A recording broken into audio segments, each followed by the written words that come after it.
album, a very conspicuous guitar solo, which I found out was from Don Felder of the Eagles, and I'm wondering how you came to have him on the album. Well, it was Albie's, he's been a close friend of Don's for quite some time, and they've also used him on some of Andy's tracks, and he was lovely to work with, very professional. We invited him in to play on the album, and he played beautifully. I don't think we're looking for anything specific when we invited him in. We just said, we'd like to play on some of the songs, and it was simply that. But why did you choose He's a Liar to lead from the album?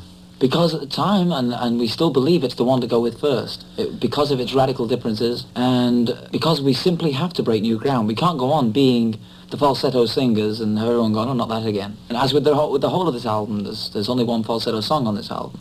We went out of our way to show that the original Bee Gees are still there, those voices are still there, and we still know how to use them. Yeah, but we've also been having hits for years. We're talking to those people that talk of the whiny voice, don't realise that the Bee Gees, are making all kinds of records before Saturday Night Fever. But in getting back to the question of He's a Liar, we believe it's the radical different one that we should go with first, then we should give the right taste following that, if this single goes all the way for us. Yeah. But we had to prove that there are other areas. That's right. And, that we're not the kind of group that will sit in one area because we know it's a successful area, because that one successful area doesn't always stay successful if you sit in it too long.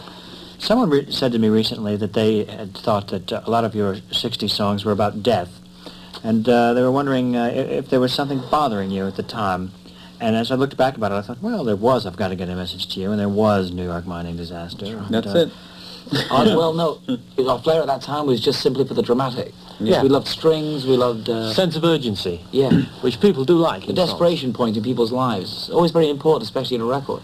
Well, you've become fairly optimistic, I like to think, on the title track of this album, Living Eyes, and that seems to be an attitude song. There seems to be an attitude there. Yeah. This philosophical album. It's simply the Bee Gees, and we're writing how we feel instead of other ways. We're just aiming in a slightly different direction.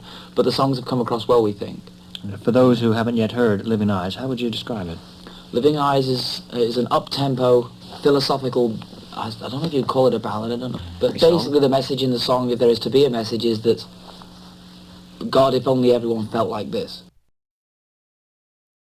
Album, a very conspicuous guitar solo, which I found out was from Don Felder of the Eagles, and I'm wondering how you came to have him on the album. Well, it was Albie's, he's been a close friend of Don's for quite some time, and they've also used him on some of Andy's tracks, and he was lovely to work with.